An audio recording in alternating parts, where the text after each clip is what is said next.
sorry. Yeah. Good afternoon, dear friends and colleagues. Allow me, on behalf of the member states of the Group of Friends in Defense of the Charter of the United Nations, to give you a warm welcome to this side event on the margins of the works of the Third Committee of the General Assembly.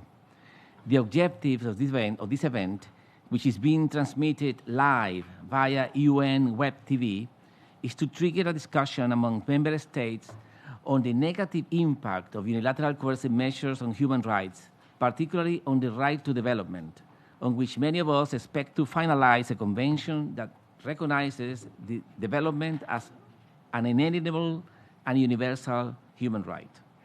For that purpose, we have a stellar panel of experts and academics on this subject that has a direct impact on over 1/3 of humanity in more than 30 countries.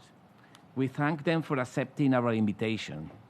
We are confident that their inputs will enlighten our discussions.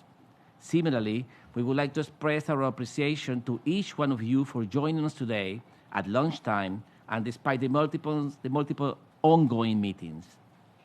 This is a demonstration of your country's commitment with the peoples subjected to unilateral coercive measures. Excellencies, I will keep my remarks as short as possible, as the intention for today's meeting is to hear from you on your national assessments.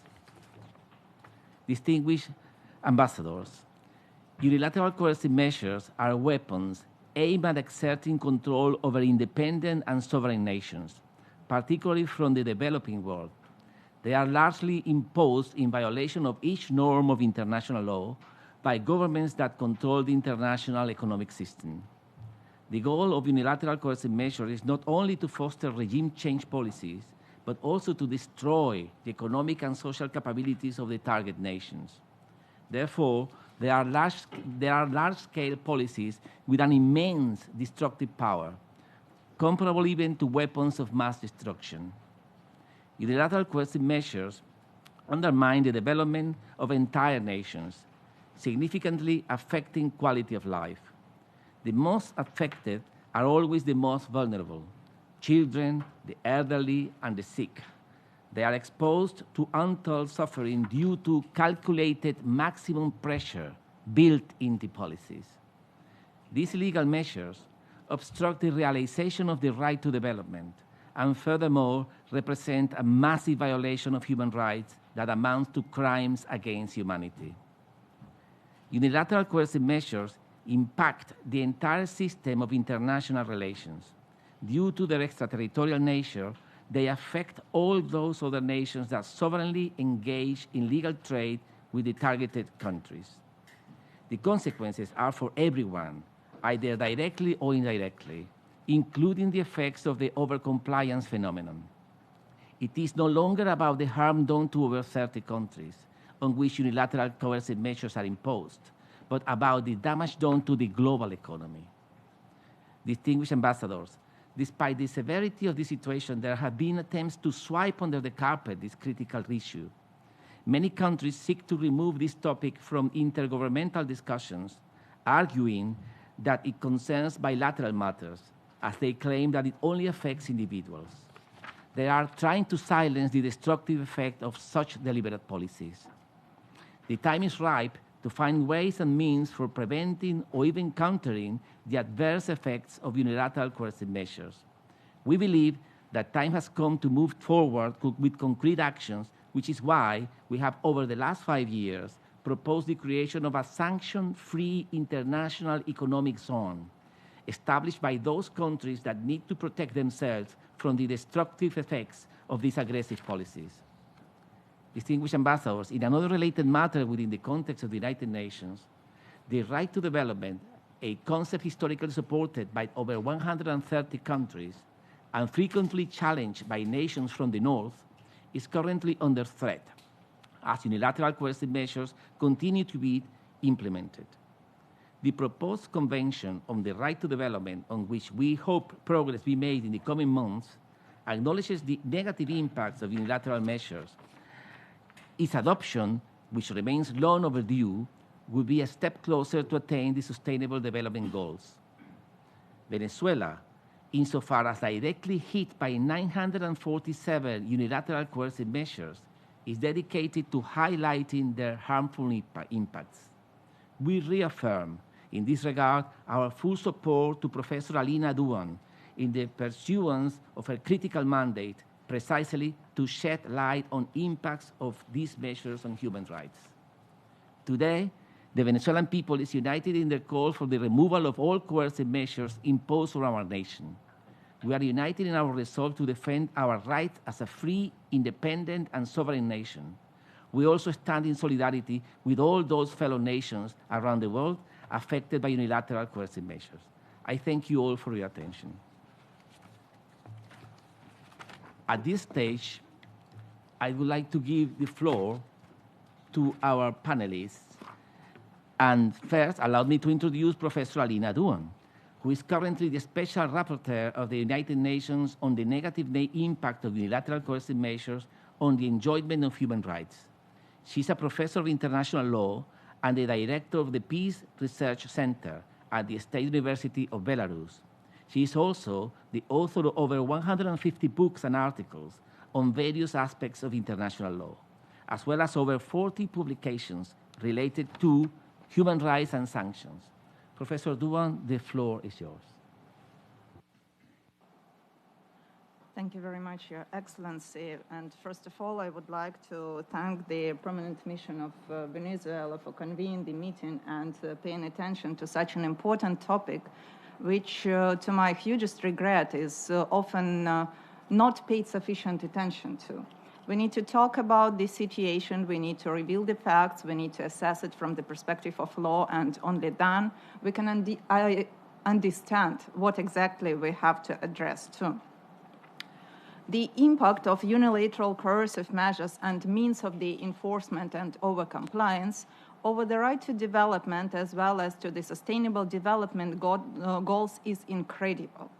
It's necessary to keep in mind, first of all, that we cannot discuss the impact of unilateral sanctions or unilateral economic sanctions only, as it's often intended to be done, referring to the fact that other sanctions are targeted and therefore they are not affecting people so much. That's not true.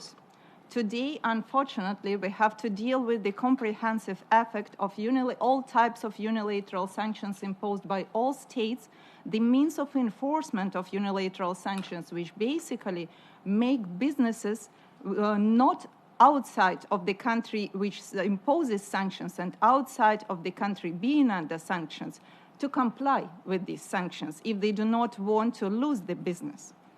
Moreover, we have to deal with the terrifying impact of overcompliance because in the uncertain sanctions environment, no one knows in reality what is prohibited by unilateral sanctions and what is not, and what can be penalties for one or another action. Therefore, all types of institutions, including businesses and states, and sometimes even the UN organs have to comply with sanctions regime when trying to deliver humanitarian assistance, and multiple reports of UN organs refer to that. All the above prevent the achievement of the right to development and moreover undermines the progress of countries in achieving sustainable development goals.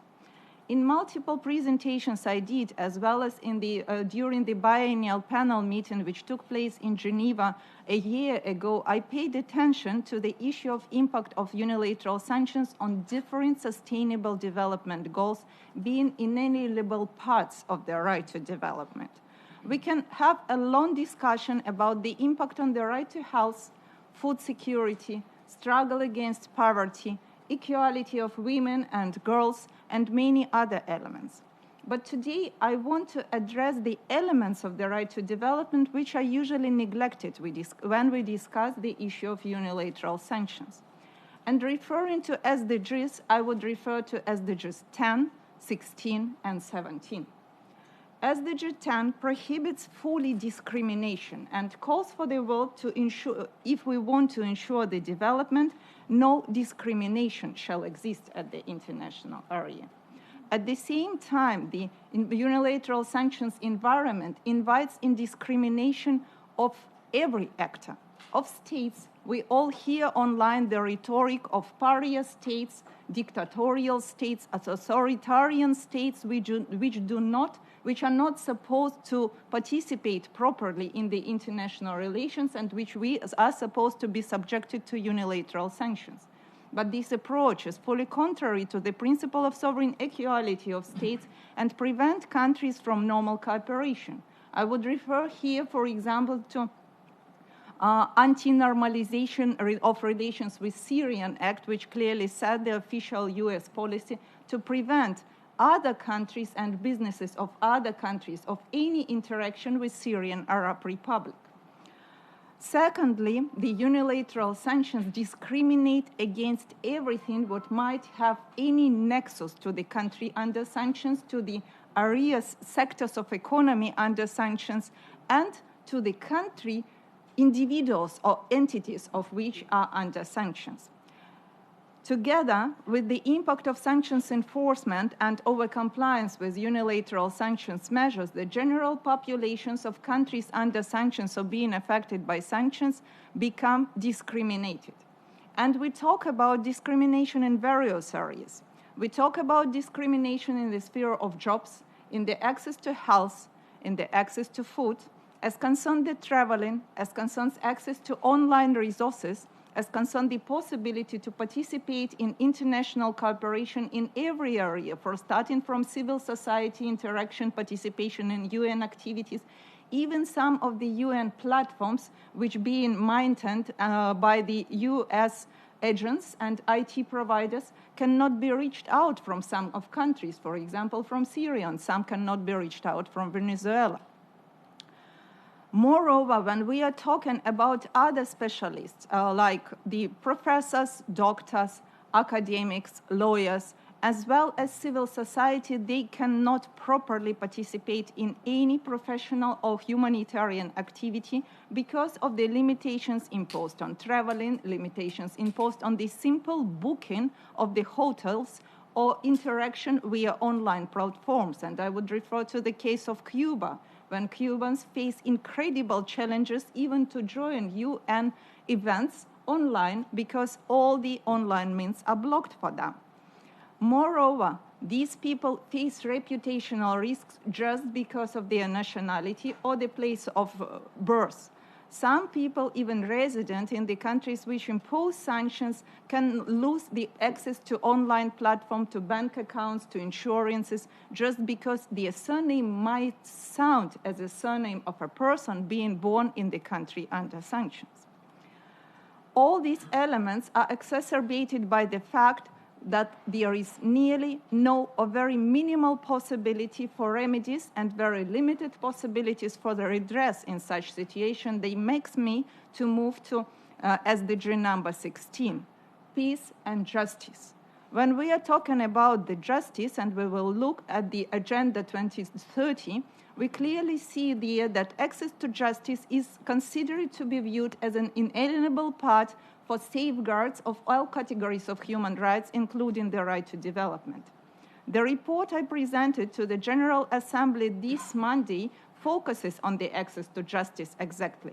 And it clearly identified that those who have been directly designated are already discriminated and cannot access justice fully because of the challenges to transfer money, to find a lawyer who will accept to represent the case, because the lawyers face reputational challenges, higher risks of criminal prosecution, and the higher risk of losing their legal licenses.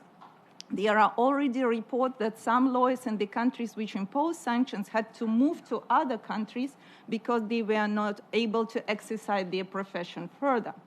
But at the same time, the general population, and I'm talking about the people who are not directly designated and formally who are not officially affected by sanctions as announced by the countries which impose sanctions, they do not have access to justice and remedies at all, because formally there is not a single document affecting their rights directly, and therefore courts in the sanctioning countries do not recognize any possibility or any chance to exercise jurisdiction in these specific cases. All the situation as concerns implementation of Goal 16, access to justice inter alia, is exacerbated by the fact of introduction of misleading presumption of legitimacy or justifiability of sanctions imposed for the purpose of certain higher goals, presumption of the wrongdoing of those under sanctions or those living or having any access, any nexus to the countries under sanctions. So basically, they are supposed to prove that they didn't do anything bad, rather than when the punishment comes after the countries proves that you have committed a crime or something else. We are also talking about so-called lone hand jurisdiction, when the extraterritorial jurisdiction is applied even in the cases which have nothing to do to the traditional understanding. I would cite here the recent case when even the European Union Parliament requested for explanation from the side of the European Council when the Greece arrested Bulgarian national and extradited Bulgarian national to the United States because United States started a criminal case of that person allegedly circumventing sanctions regimes against Russia. Neither Greece nor Bulgarian national had nothing to do to the US sanctions, and no proof have ever been provided that this person has committed a crime. And that's only one case of a long array of cases. And I will finish my presentation by referring to SDG 17, partnership. Partnership and cooperation is extremely important to achieve the right to development, to ensure that the environment is established that people and countries can exercise fully their capacities and can develop, can achieve sustainable development goals. But in the face of unilateral sanctions regimes, one of the dangers is that international treaties, which have been negotiated and concluded both at the universal level, regionally or bilaterally, are not respected any longer. I'm talking not only about many unilateral many international multilateral treaties in the sphere of human rights protection, in the sphere of international air law like Chicago Convention, or in the sphere, for example, of struggle against specific types of international crimes like transboundary crimes, international terrorism, and so forth, or international trade agreements. I'm referring to WTO treaty regime, which is frequently violated and not respected at all, with references to security clauses providing for the possibility to impose sanctions, which was not the case in reality. I'm referring to treaties of amities, treaty of cooperation, treaties of protection of mutual investment, of cooperation and criminal and civil matters, and treaties on mutual respect and enforcement of judicial decisions, which was a useful means to protect human rights, to investigate crimes, and to provide their remedy for those who are affected. In the same way, partnership between states and businesses are violated. And as a result, states do not provide any protection for the businesses, and the businesses had to comply with sanctions even in the countries which do not impose them because of the fear of penalties. As a result, there is a huge way to go forward for the discussion, and I will stop here and will be open for your questions. Thank you very much to Professor Alena Douhan for her much valuable presentation. At this stage, I would like to introduce a pre-recorded presentation from His Excellency Mr. Samir Akram. Ambassador Akram is a well-seasoned Pakistani diplomat who has been serving since 2015 as the Chair Rapporteur of the Human Rights Council Working Group on the Right to Development.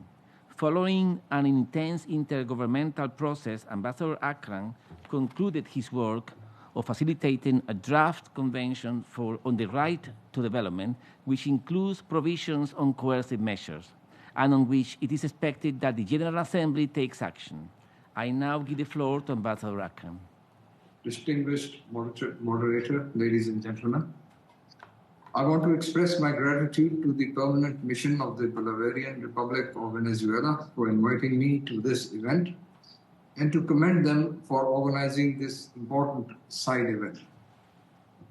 I will focus on how the draft International Covenant on the Right to Development addresses the issue of coercive measures. As you know, the General Assembly is seized with the draft International Covenant on the Right to Development, which I had the honor to draft and which I submitted to the Human Rights Council last year, and was subsequently transmitted by the Council to the General Assembly for its consideration, negotiation, and subsequent adoption. I was supported in this task by a group of international legal experts, and the working group considered an initial draft and 2 revised versions in its annual sessions between 2019 and 2023. And at each time, we received numerous submissions by member states and civil society, which was scrutinized in detail. The spirit of the right to development, as we aim to capture in the draft covenant, is the spirit of international cooperation and well-being of everyone, everywhere. The object and purpose of the draft covenant is the full, equal, and meaningful enjoyment of the right to development by every individual and all peoples. It envisions a human and people-centered, human rights-based, self-determined, and sustainable development. As such, the right to development ensures that every individual and all peoples are entitled to participate in, contribute to, and enjoy civil, cultural, economic, environmental, political, social development, that every individual and all peoples have the right to active, free, and meaningful participation in development and in the fair distribution of benefits resulting therefrom. Moreover, under the draft covenant, all states parties have the right to respect, protect, and fulfill the right to development and to cooperate in that regard. Under Article 10, they have the duty to refrain from nullifying or impairing the enjoyment and exercise of the right to development. And in Article 13, to eliminate obstacles to the full realization of the right to development. Within this broad construct, Article 14 of the draft covenant then addresses explicitly the question of coercive measures.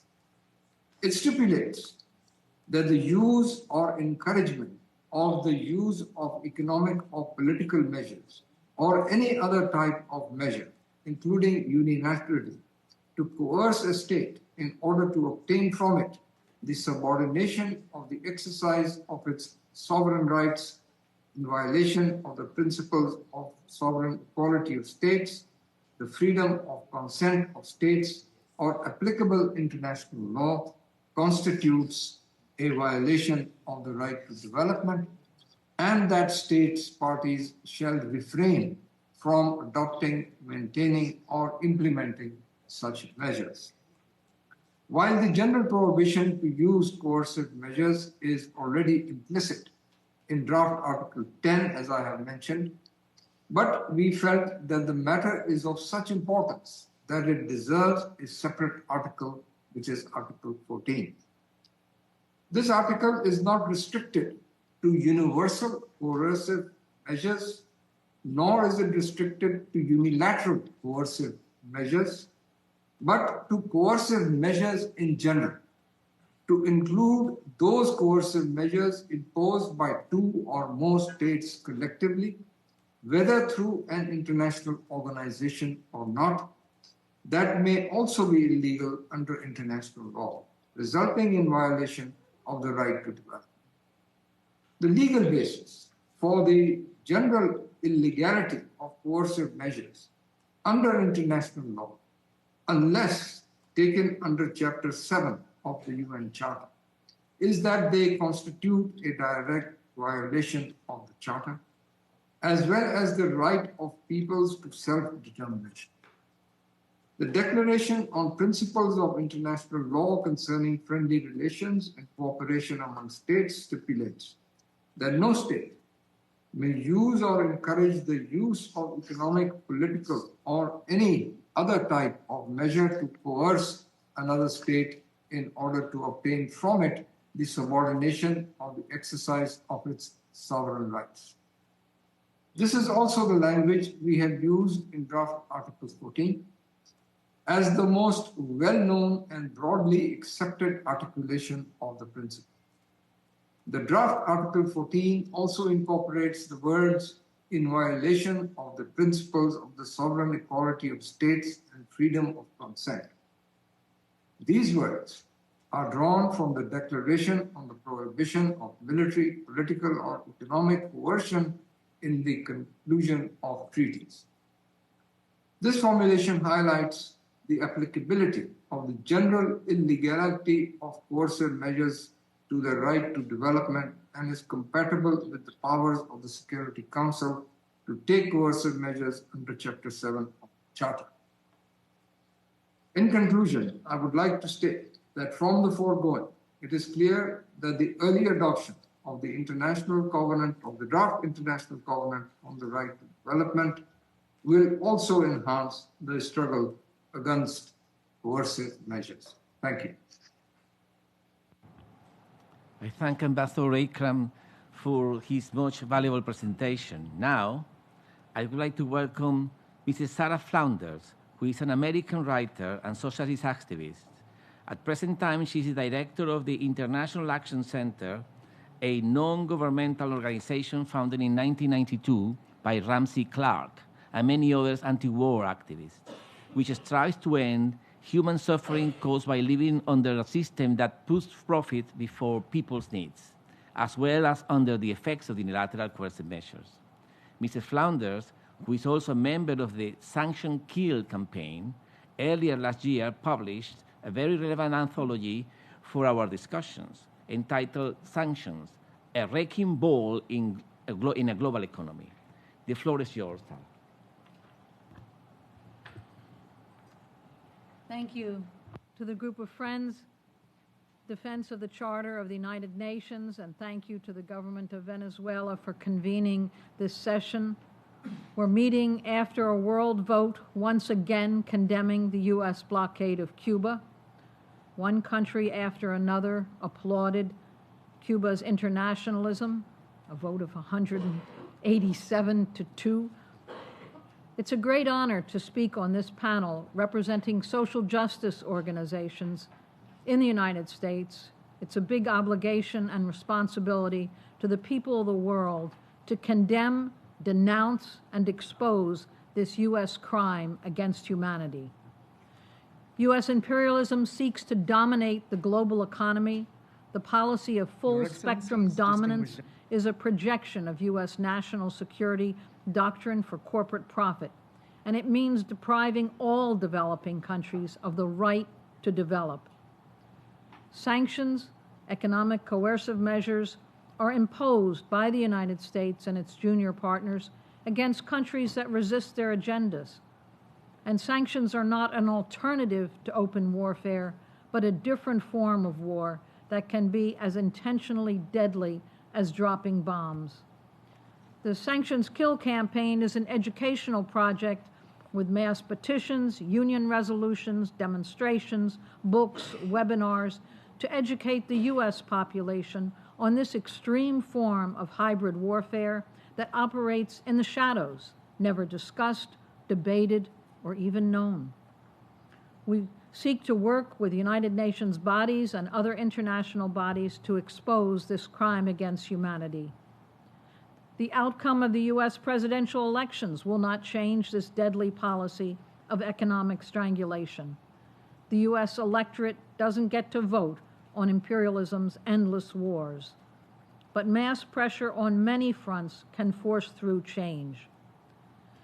Now, this brutal weapon of economic war intentionally creates chaotic shortages of the basic necessities, causes economic dislocation, chaotic hyperinflation, artificial famines, disease, and poverty. In every country, the poorest and the weakest, the infants, children, the chronically ill, the elderly, suffer the worst impact of sanctions. U.S. imposed sanctions violate international law. They're illegal under the UN Charter. They violate the Geneva Conventions against collective punishment. And there are countless U.S. Department of Treasury, Department of Commerce, U.S. State Department, U.S. congressional resolutions that slide through unannounced. European Union resolutions, UK resolutions, and by U.S. pressure, even the UN Security Council resolutions. U.S. sanctions, more than 8,000 measures, impact a third of humanity in over 40 countries. They are a crime against humanity, used like military intervention to topple popular governments and movements and to provide economic and military support to pro-U.S. right-wing forces. U.S. economic dominance and its 800 military bases worldwide demands all other countries participate in these acts of economic strangulation. They must end all normal trade relations, otherwise they risk having Wall Street guns pointed at them. And the banks and financial institutions that are responsible for the devastation of our communities here at home drive the plunder of countries abroad. As we described in our recent book, Sanctions, a wrecking ball in the global economy, and its intention is to smash all normal trade relations. Now, Venezuela, in hosting this meeting, is the fifth most sanctioned country in the world, and it has cost the country dearly. 947 sanctions, 40,000 to 100,000 people are estimated to have died from lack of food, medicine, clean drinking water, other basic necessities imposed since the Obama administration. Things that ordinarily they had long provided to the population. The Biden administration has now imposed new, harsher sanctions on Venezuela for the crime of carrying out free and fair elections. Now, the sanctions on Gaza, since the population dared to overwhelmingly elect the Hamas slate, the movement of Islamic resistance in 2006, operates consciously with Israel to strangle the whole population. Sanctions, combined with a torrent of U.S.-provided weapons, has reached a level of genocidal violence against civilians in Gaza that outrages the whole world. Now, just to address also, there's sanctions against Iraq, Iran, Lebanon, Syria, Yemen, brutally impacting the economy of all of West Asia. These sanctions stretch to Afghanistan, blocking all development after decades of U.S. wars. Sanctions stretch to Myanmar and Laos, and the country with the oldest sanctions, the Democratic Republic of Korea, since 1950. Cuba, in this hemisphere, strangled for over 60 years. Now Nicaragua is in the crosshairs. The sanctions on Haiti have long remained. The largest number of sanctions are in Africa, countries that are resource-rich and already strangled by centuries of colonial looting. From Libya, Central African Republic, Democratic Republic of Congo, Eritrea, Ethiopia, Guinea, Guinea-Bissau, Liberia, Mali, Sudan, South Sudan, Somalia, Tunisia, Uganda, Zimbabwe. They harm the most vulnerable citizens, children, the sick, the elderly, the poor. But the world is changing. Countries of the world, for their very survival, they ignored the U.S. demands of the United States and the EU and the British sanctions on Russia, that all wheat and grain and fertilizer and gas and oil must be blocked. Biden declared that there would be regime change and Russia's total collapse within weeks, but the sanctions boomeranged. And thousands of new threats and sanctions and 100% tariffs on China leaves the global South now with a steady determination to develop alternatives internationally. Just to quote from the BRICS opening document just a week past condemning sanctions, I quote, "We're deeply concerned about the disruptive effect of unlawful unilateral coercive measures, including illegal sanctions, on the world economy, on international trade, and the achievements of sustainable development goals." And now just emerging, there are commodity trading platforms within BRICS. There's cross-border payment instruments that give some hope for the future. But the people of the whole world have a right to demand the end of all these restrictive and prohibitive measures. This must be on a people-to-people basis and on an international basis, on a UN basis. In closing, I just want to also condemn the horrendous crime committed against the Palestinian people, the belts of fire, the bombing of refugee tents, the schools, every hospital deliberately destroyed, all with total U.S. support, funding, and an endless supply of weapons. These acts, these crimes are meant to threaten the entire world. U.S. sanctions belong in the dustbin of history, along with U.S.-supported settler colonial regimes, such as Israel, wreaking such massive destruction in West Asia. And this is the future. Cooperation among all people of the world is the only way forward. Thank you. Thank you very much, Mrs. Flounders, for her much valuable presentation. Last but not least, allow me now to introduce a pre-recorded presentation from Mr. Mihir Kanadi, an academic from India who currently holds the position of head of the Department of International Law and director of the Human Rights Center of the University for Peace. Since 2020, he has been serving as in the expert mechanism on the right to development, which provides thematic expertise to the Human Rights Council on the right to development. Professor Kanadi, the floor is yours.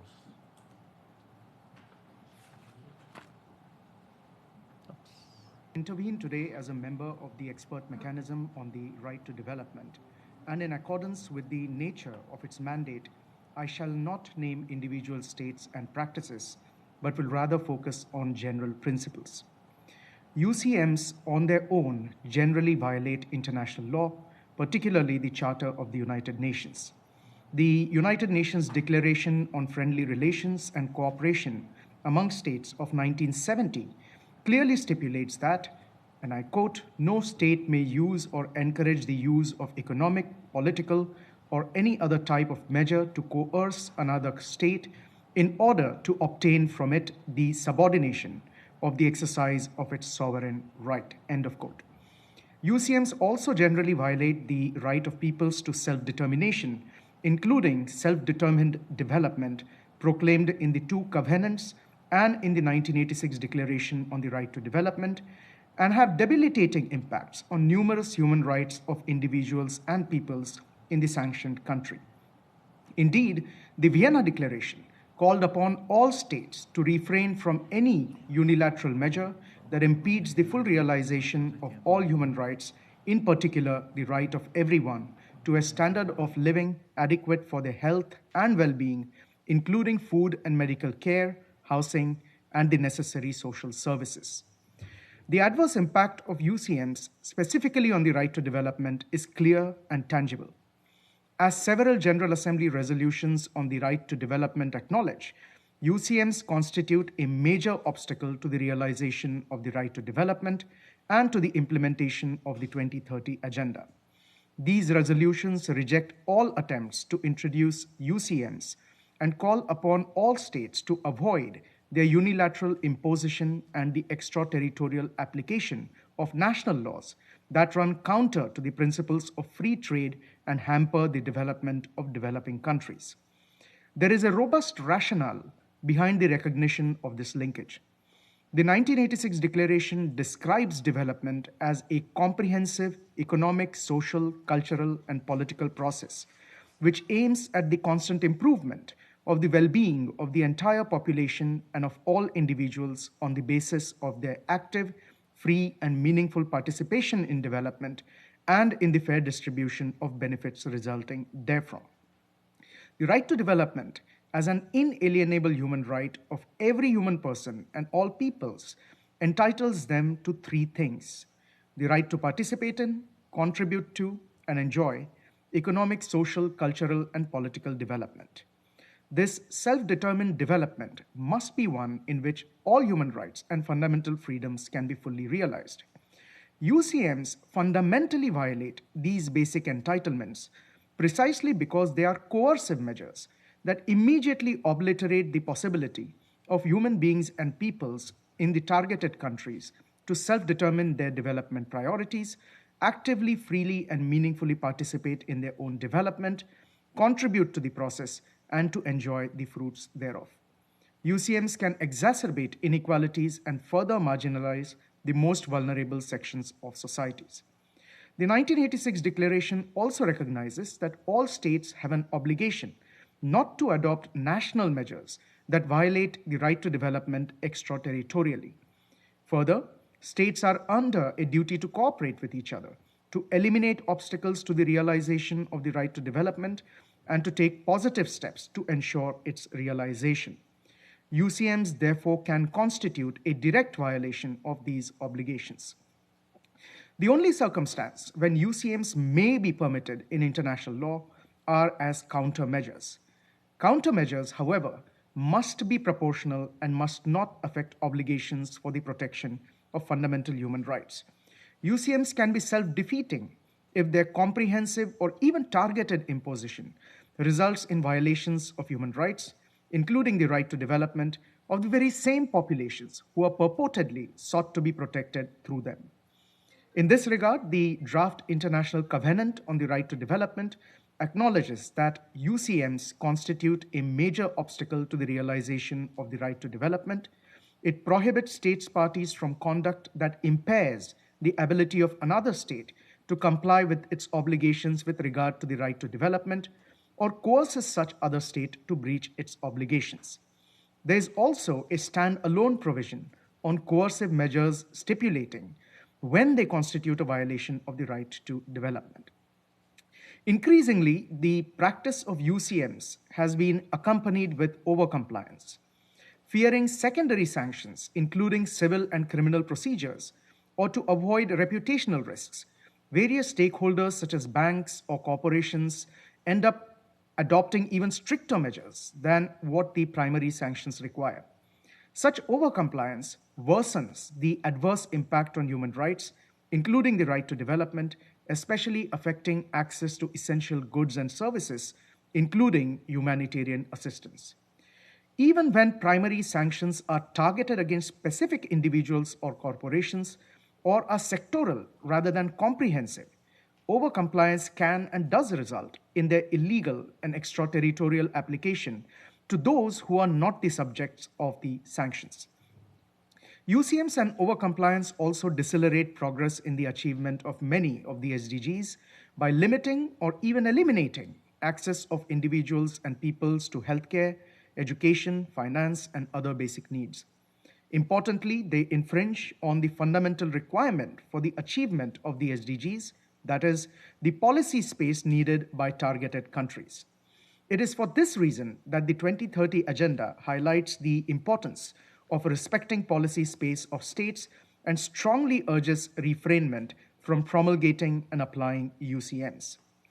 Ladies and gentlemen, overcompliance is largely avoidable, but this requires systems to be instituted by sanctioning states for guidance and clarification to corporations and banks, including in impact assessments and due diligence.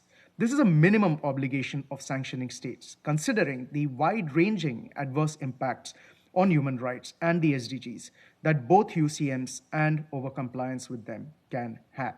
Thank you. Thank you very much to Professor Mihir Kanadi for his most valuable presentation. I would like now to open the floor to initiate an informal and interactive exchange among delegations. Mindful of the fact that these conference rooms will only be available until 2:30 p.m., I respectfully encourage speakers to limit their statements insofar as possible to 3 minutes. Now the floor is open. Okay, the Ambassador of Nicaragua, please have the floor. Thank you. Thank you. Muchas gracias, hermano Samuel. Thank you, Samuel.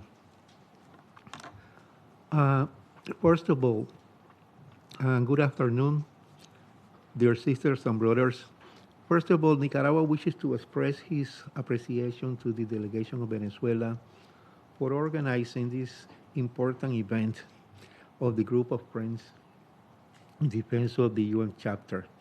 And also, we want to express our gratitude to the panelists, to Ambassador Akram, Professor Canade, Professor Douhan, and compañera Sara. We feel very moved by the effort of Venezuela and what the panelists have shared with us, because we can see from different angles, all of them working. Ambassador Akram in anything relating to intergovernmental negotiations, dealing with the little details of how this sanction or unilateral measures goes to developing countries and other countries. And also from the academic perspective, then we see Professor, Douhan getting there, trying to decipher, illustrating the impact of these sanctions. And Sara, that worked with popular organizations almost all her life, with unions, with women, children organizations, both in developing and developed countries, going to many of our countries and seeing by themselves the real impact on the most vulnerable people, which are children, women, the sick, and how it destroyed. And that's why the name sanctions kill. It is the precise description of what it happened with this sanction and the objective of the sanction.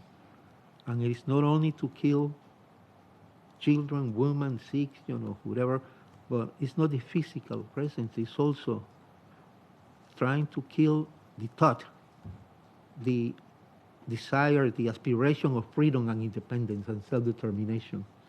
That's also what is behind the application of this sanction. It is to kill the willing of our people to be free of imperialism and neocolonialism. And it is happening since the beginning, in which people began to say, I do not follow or obey anymore your impositions. So we want to thank you for that, all you for that effort that is very important in every aspect of the 4 dimensions that we do. Since 1983, we all know that the UN General Assembly has been adopting resolution recognizing the negative impact of unilateral coercive measures, or UCM, on the economies of developing countries. All these have been proved to be detrimental to multilateralism, and obviously they don't contribute to a climate of peace and friendly relationship among states. The imposition of this UCM has become a key foreign policy of aggression of the United States and the European Union, which so far, we have seen that they have issued more than 26,000 different types of sanctions or measures affecting at least 1/3 of the world population. These, we all know, are real aggression. And here, almost everybody that is here, we have seen and lived this sanction. And more than 40 years after the adoption of Resolution 38-197, entitled The Economic Measure of a Means of Exerting Political and Economic Pressure on Developing Countries, the United States and the European Union continue to display their imperial arrogance with total impunity, using this economic measure to exert pressure or coercion on sovereign decisions of developing and other countries. The UN Charter established the sovereign equality of all states, both the Charter and the international law are conveniently applied by the imperialist powers whenever they want, and then they themselves have attributed the power to create these unilaterally. We all know that it's a clear violation of the UN Charter. The right of developing is something that belongs to all people without inclusion and without discrimination. Is not the prerogative of developed countries. But we all know also why they don't want developing countries to develop. Just to end, Nicaragua, like other sister nations, continue to be subject of this aggression in violation of international law through extraterritorial laws and executive order imposed by the United States and the European Union, which have the clear objective of destroying our economy, attacking our national sovereignty and self-determination. We reiterate our rejection and condemnation to this illegal aggression, because that's what they are. They are real aggression. And we call for the immediate elimination of UCM, which are the real and main obstacle for the eradication of poverty, including the right of development and for the achievement of the Agenda 2030 and the SDGs. And they constitute a crime against humanity. We can never forget what these sanctions, what this UCM did during the pandemic, during COVID-19. I think it would be difficult just to recall how many millions of people were killed because they didn't have any access to any vaccine. Because the imposition of those sanctions didn't allow many of our countries not to get the vaccine on time to save lives. We can never forget that. All those millions of people who died during the pandemic. Thank you again, my dear compañero Samuel. Thank you very much, Ambassador Jaime, for your remarks. Now, I recognize the representative of Iran. The floor is yours. Bismillah ar-Rahman ar-Rahim. Thank you, Mr. Chair. Mr. Chair, I would like to express my gratitude to the Bolivarian Republic of Venezuela for convening this timely meeting. I also extend my thanks to the distinguished panelists for their insightful and comprehensive presentations. The right to development, as enshrined in the 1986 Declaration on the Right to Development, is not just a principle, it is a fundamental human right. True development is not a privilege reserved for a select few, it is a right for all. And yet, for millions and millions worldwide, this right remains inaccessible, impeded by unilateral coercive measures. Today, I speak not only as a representative, but as a voice for the voiceless, those oppressed under the unlawful and illegal actions of the United States in imposing unilateral coercive measures. UCMs are a blatant violation of the UN Charter and international law, including human rights law and humanitarian law. The Islamic Republic of Iran, along with countless other nations, endures the ruthless impacts of these inhuman measures wielded as weapons to strangle sovereign states, destabilize economies, and violate fundamental human rights. The authors of these measures claim to champion human rights while deliberately eroding the livelihood, development, and dignity of entire populations. Let us be unequivocal, these inhuman coercive measures are not unintended actions. They are calculated instruments of suffering designate to inflict despair, poverty, and even death on the innocent, the impoverished, and people in vulnerable situations. Mr. Chair, as a coalition of nations committed to the right to development, we have tirelessly advocated for language in core United Nations documents that recognizes the negative impacts of UCMs on people and achieving the right, including the right to development. Our aim has been clear: to expose the suffering these measures inflict and to advocate for the rights of those silenced under their weight. By reflecting these realities in UN documents, we aim to strengthen international recognition of the negative impacts of UCMs and to advance meaningful solutions that protect the affected populations. Yet, despite our efforts, certain countries, notably the United States, have persistently blocked this language. This resistance impedes our ability to support affected populations and hold accountable those obstructing basic human rights and development, highlighting the hypocrisy of these countries. Mr. Chair, creating more documents alone cannot guarantee that no one is left behind if we fail to take into account the plight of people living under unilateral coercive measures. With that in mind, Iran acknowledges the necessity of adopting a legally binding instrument on the right to development.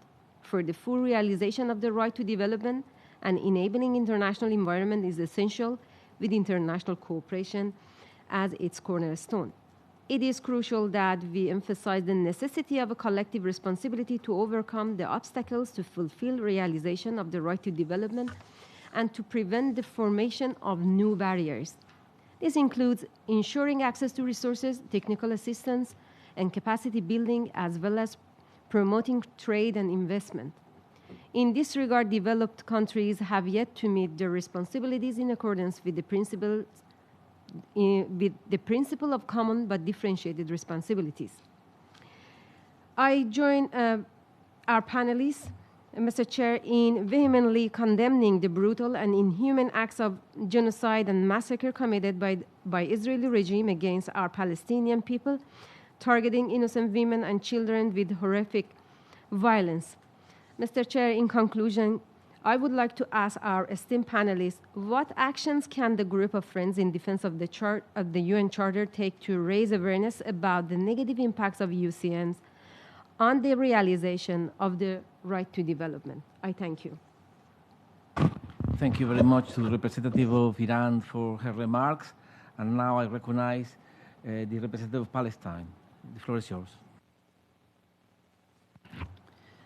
Thank you. Thank you, Ambassador. And I would also like to echo the appreciation of the State of Palestine to the Bolivarian Republic of Venezuela for convening this very timely and crucial meeting on the impact of unilateral coercive measures, and for always engaging us in this discussion and reminding us of what a serious barrier UCMs are to realizing the right to development, but also the source of so many crises that our countries are facing. And I also want to extend my gratitude to the distinguished panelists today for their really compelling presentations that we believe everyone, not just those in this room, but everyone should hear, and to also express my profound gratitude for the heartfelt expression of solidarity with the Palestinian people as they endure the darkest of days in what is truly an existential crisis in the face of the genocide being perpetrated against them by Israel in its blatant attempts to erase the Palestinian people under its colonial settler occupation and to annex their land by all forms of violence and force, as well as suffocating them under blockade and siege. Excellencies, distinguished colleagues, today we gathered not only to assess the profound damage inflicted by UCMs, but also to reaffirm our collective commitment to a world where development is recognized as a universal right rather than just a privilege, depending on what region of the world you live in. The right to development enshrined in the 1986 UN Declaration is foundational for the 2030 Agenda and for our commitment to a world free from poverty, hunger, and inequality, where education, health, and economic opportunity are accessible to all, and a world where the right to self-determination of all peoples is respected.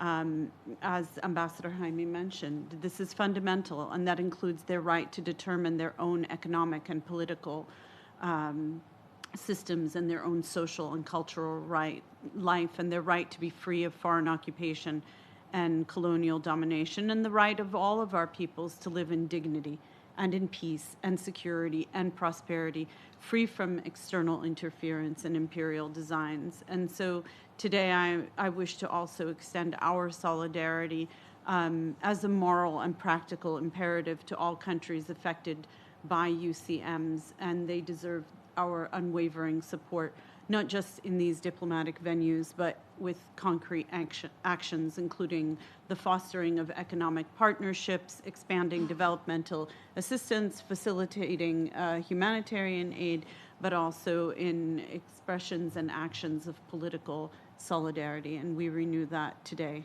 Thank you. Thank you very much to the representative of Palestine for her remarks. And now I recognize the representative of Zimbabwe. Thank you, Chair, for the initiative of hosting this very important side event. And thank you to the panelists for the sobering presentations that rightly reflects the situations that we are under as countries that have sanctions imposed on them. Mr. Chair, unilateral coercive measures are by design meant to primarily stifle the economic capacity of the victim countries in an attempt to inflict suffering on the people and induce them to rise up against the government. In the case of my country, the euphemistically named Zimbabwe Democracy Economic Recovery Act stipulates that all U.S. officials in international financial institutions should veto any grants to Zimbabwe, thereby blocking access to crucial financing for development. This legislative measure, among others, is designed to exert significant economic pressure and disrupt Zimbabwe's pursuit of its development agenda, impeding progress toward poverty eradication, industrialization, and improved living standards for all Zimbabweans. These coercive measures not only limit economic opportunities and critical infrastructure development, but also undermine Zimbabwe's sovereign right to make decisions based on national priorities as enshrined in the right to development. These measures restrict Zimbabwe's access to global markets and technology, suppress investment flows, and disproportionately harm vulnerable groups, including women, the youth, and rural communities. So I think it's very crucial that we maintain such interactions going forward in order to explore ways to end these heinous measures that are impeding our efforts to self-determination and the right to development. Thank you, Mr. Chair. Thank you very much to the representative of Zimbabwe for her remarks. And now I recognize Ambassador Anatolio of Equatorial Guinea. Thank you very, very much. I would like to really express appreciation for convening this meeting, colleague on Venezuela, and thanks the panelists and the illustrious professors and academics who have briefed us here. Really, I think the situation is dramatic because it's very, very difficult to understand how, on one hand, monumental efforts are being deployed, convening big summits, like just the last the Summit for the Future, and adoption of the Pact of the Future, not leaving anyone behind, for the better living of the population of the world. And at the same time, there are so many countries suffering these measures, which have very catastrophic impact on their populations. In our country, Equatorial Guinea, before we start producing oil, we had no problems. As soon as Equatorial Guinea has started producing oil, we have had a lot of tentative of regime change, tentative of invasion in the country, from people from Britain, and so because in Africa, there is no freedom of the exploration of your resources. You will just find that in those countries where there are those rich natural resources, they are always in problems. Look what happened in Sahel, in the DRC. That is the pattern. So I think that what the colleague from Iran just said here is very important to us. When we have conference for development, why don't we try to also, as a group of friends in defense of the Charter of the United Nations, try to propose a sort of a resolution so that some proposal can be done for a conference on this putting an end or fighting against this coercive measure, which have a very negative impact to countries. We are seeing what is happening, what's happening in Cuba. I mean, for 32 times, the majority of the country have asked for putting an end to these sanctions, for lifting of the embargo. Today, the same. We had 187 votes in favor. But see what happened with the electricity problem because of not supply of oil. How many people are suffering? You have to talk about Gaza, the Palestinians. So I think that some proposals should be made in order to fight against this situation. Otherwise, it's going to be worse and worse and worse. Thank you so much. Thank you very much, Ambassador Anatolio, for your remarks. And now I recognize the representative of Cuba, which, by the way, I congratulate you and your people for your magnificent victory today. Thank you, Ambassador. And first of all, allow me to thank Venezuela for convening this important side event on behalf of the group of friends in defense of the Charter of the United Nations. We welcome the presence here in the room of the Special Rapporteur on the impact of unilateral coercive measures on human rights, as well as the Director of International Action Center. We also welcome the virtual participation of the Chair Rapporteur of the Human Rights Working Group and the on the right to development, and also the expert mechanism. We appreciate the warm word of support to Cuba in our continued fight against the blockade imposed by the United States. We see at the same time an economic, financial, and commercial warfare and qualifies as a crime of genocide. It is also a flagrant, massive, and systematic violation of the human rights of our people and the most encompassing, comprehensive, and long-standing system of unilateral coercive measures ever applied against any country. The overwhelming support of the international community, yours 1 hour and a half ago, as Ambassador was expressing, of the General Assembly resolution entitled Necessity of Ending the Financial, Economic, and Commercial Embargo against Cuba, with 187 members for and only 2 members against, shows clearly the isolation of the United States in their imposition of this system of UCMs against Cuba. I take advantage of this opportunity to thank all member states that have stand with Cuba. That means with Cuban people and our determination to have a future designed by ourselves. Dear Ambassador, colleagues, all people have the prerogative to participate in, contribute to, and benefit from economic, social, and cultural and political development.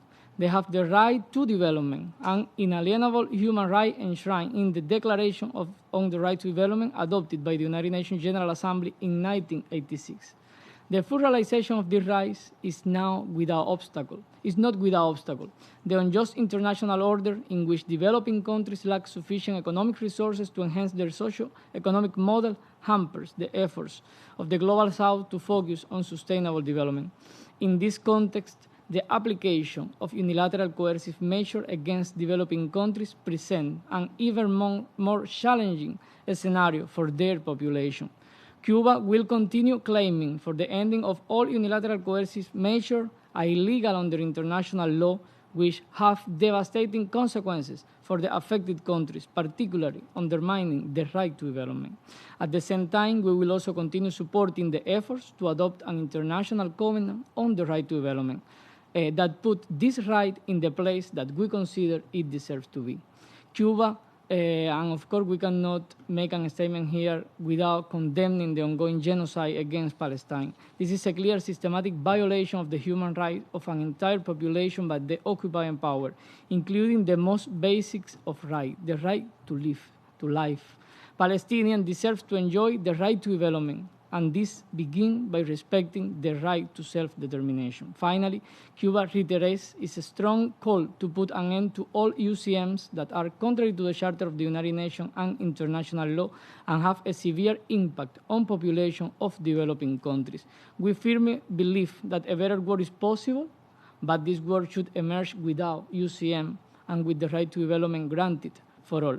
In that effort, Ambassador, dear colleagues, you will also can count with the support of Cuba and our presence in the first line. Thank you so much. Thank you very much to the representative of Cuba. Now I recognize Ambassador Qusay from the Arab Republic of Syria. You have the floor. Thank you, my dear brother. I would like to thank Venezuela and your team, yourself and your team, for organizing this side event. And I would like to add my voice to my colleagues in welcoming the panelists and thanking them for their presentations. And I would like also to take this opportunity to welcome the Special Rapporteur, Alena Douhan, her presence here in New York and with us. I still remember her visit to Syria and the very important reports she published about that visit and the recommendation that she made. We highly appreciate it. I know that time is limited and you still have few speakers, but I wanted just to thank we all know about the catastrophic impact of UCMs in all our countries, including mine, which is my suffering to rebuild what was destroyed during 13 years of terrorist war on Syria. And now we are dealing with issue of returnees and also guest brothers and sisters coming from brotherly Lebanon due to the Israeli occupation and to the Israeli aggression. So UCMs make things harder to do, but we are doing our best. Certainly, we share the same views regarding the right to development. It's very important. We hear a lot about leaving no one behind, the summit of the future, and all these nice slogans, but in reality, they are doing the opposite, and they are not allowing us to breathe.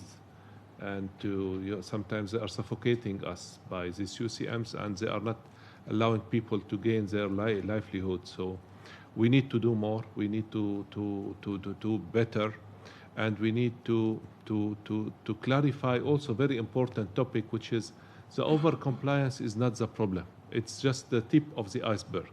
The over-compliance, yes, people are afraid to be submitted to sanctions by the US administration or EU.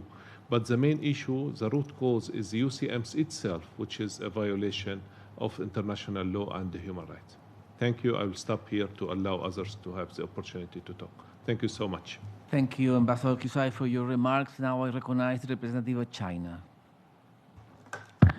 Thank you, Chair. I thank Venezuela for organizing this meeting. So I'll be brief. I make 3 points and have 2 questions. First is that we agree with others about the negative consequences of UCMs.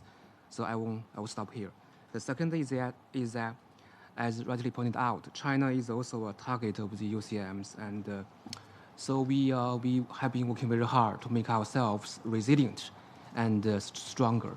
And we have been working with other targeted member states to cooperate through the South-South cooperation channel to mitigate the negative consequences of UCMs. And in the UN, we have been taking the lead on the joint statement on UCMs at the third committee. And in Security Council, we have calling for lifting UCMs, especially in Syria. I think several years ago, China and the Russian Federation has been proposing amendment to the Syria humanitarian resolution and get many support. So that is second. So there are many ways we can work together in the UN. Third is that the group of friends under the leadership of Venezuela has been working very hard to raise awareness of the UCMs and proposing languages on UCMs in the intergovernmental processes, but we have encounter strong resistance from those member states who imposing UCMs. So progress has been made and more need to be done. And so my question is, I have 2 questions. First is similar to those from Iran. Is there any additional ways we can raise awareness of UCMs in the UN, both in New York and Geneva? Second is, are there any other stakeholders we can work together to raising awareness on this issue? Thank you. Thank you very much to Representative of China. Now I recognize the Representative of Belarus.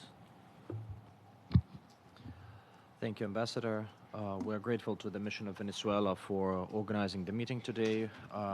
Your work as the chair of the group of friends and in your national capacity, particularly creation of the observatory on UCMs, have been much valued by all of the delegations. We're also grateful to the panelists for their insights. As always, they're nourishing the discussion, which is very important. We believe that the topic of today's event is crucial in the context of global efforts to build more equitable, inclusive, and sustainable society, rooted in the respect of the international law, human rights, and the principles enshrined in the UN Charter. It is clear that the imposition of UCMs erodes the foundations of development in multiple dimensions, particularly economic and social. These measures paralyze economies, blocking international trade and restricting access to global financial systems, which makes it nearly impossible for governments to invest in vital economic development projects such as infrastructure, healthcare, and education. As a result, the populations of affected countries face higher unemployment rates, inflation, and a declining standard of living. In the social sphere, UCMs disproportionately affect vulnerable populations, including women, children, elderly, and the persons with disabilities, which the Special Rapporteur has highlighted on multiple occasions. Due to the excellent research and work of the Special Rapporteur on UCMs, we now better than ever understand that the effects of UCMs are not limited to just targeted countries or to the sectors of economy, but have devastating, rippling, and lasting effects that engulf whole countries and have regional and global consequences. A great example of the chain reaction of the UCMs imposed by the US and the EU against Belarus against the potash fertilizers, which on paper had sectoral and country-specific application, but resulted in countrywide impact on regular people in Belarus, and what is more tragic, severe reduction in crops in many countries across the world, particularly in Africa, undermining food security of those nations and impeding their development.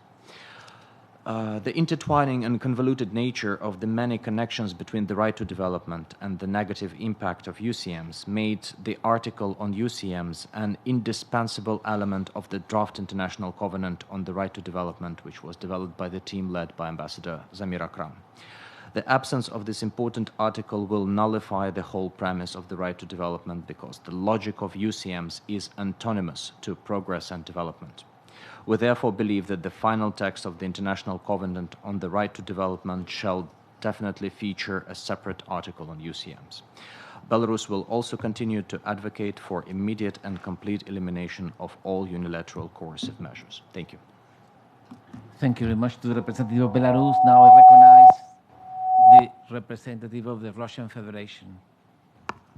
Thank you, Ambassador. Will be also very quick. We would like to thank Venezuela for organizing such important and very interesting event, and we would like to express our gratitude to panelists for the insightful briefing, which reflects many problems with relate to right to development and unilateral coercive measures. I would like to join to the words what said before me about the negative impact, etc. What I want to say very quickly that just to emphasize the important work that academia, UN mechanisms, and journalists are doing with regard to awareness raising about the effect of UCM, not only in the countries to which they are applied, but overall global effect on the achievements of SDGs, etc., etc., etc. This is very important part. We fully support it and will continue to support the Special Rapporteur on UCM working group on right to development, because without that awareness raising, the end of UCM is not near. Thank you. Thank you very much to the representative of the Russian Federation. Now I recognize the ambassador of Eritrea. Thank you, Chair. My apologies for coming late. My delegation was busy with some other commitments, but we said we can't miss an event by us and for us who are targeted by UCM. Thank you, Venezuela. for this initiative. And thank you also our panelists for their presentation. The meeting this morning at the plenary on Cuba time and again shows UCM carries no legality nor morality. So we should keep fighting in many ways, including using the UN platform. I thank you. Thank you very much to the representative of Eritrea. And I see that there are no further requests for the floor. So before concluding our event, I would like to give an opportunity to our panelists, in case some of them may want to quickly react to some of the remarks shared by the participant delegations, or to briefly say something, some concluding remarks. Professor Alena. Thank you very much, Your Excellency, and I would like to thank all the participants, especially for the questions. Knowing the facts is extremely important to be able to demonstrate the humanitarian impact, and for that purpose, for 2.5 years, I was working on establishment of the monitoring tool. So we did the first step. The tool is online already, but if people do not use it, it will be useless. Therefore, to raise awareness about the situation, I really ask all of you to distribute information about the tool as broadly as possible at the national level, to invite scholars, to invite civil society actors, and even individuals to fill the survey. Survey is already functionable. We are waiting for information.